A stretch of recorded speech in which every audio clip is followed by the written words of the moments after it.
Hi everybody, I wanted to come and talk to everybody about the fact we've got SAS or SAS Doctor Week next week, so the 14th to 18th of October. There's been lots and lots of terminology changes, so I also want to talk about that a little bit, but essentially, so if you don't know who I am, hopefully everyone does. Sue Elcock, Medical Director, forensic psychiatrist by background.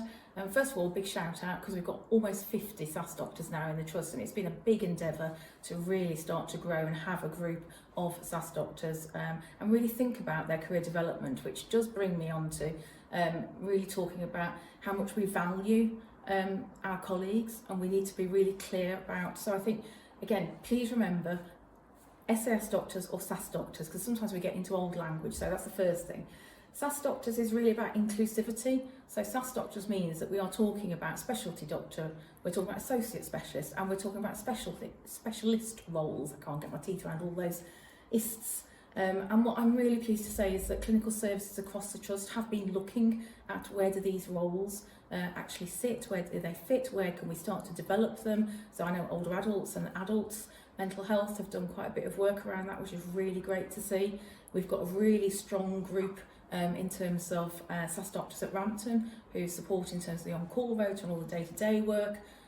So what we've been doing is thinking about the SAS Doctor Charter, the things that it tells us value and add value for our SAS doctor colleagues in terms of their development.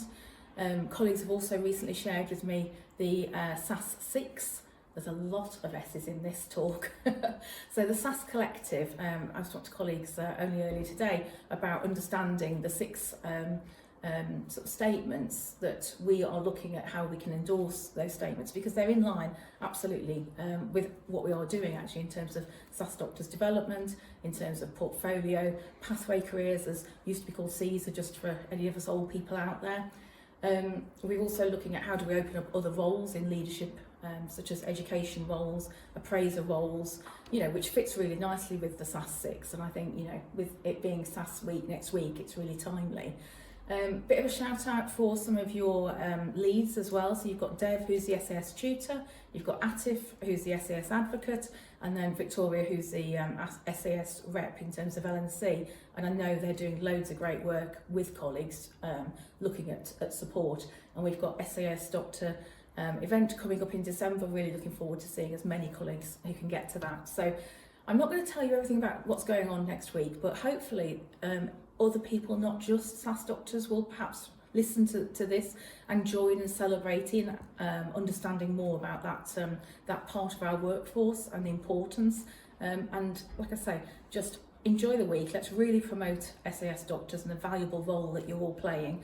And thank you very much from my perspective. So thank you. Bye.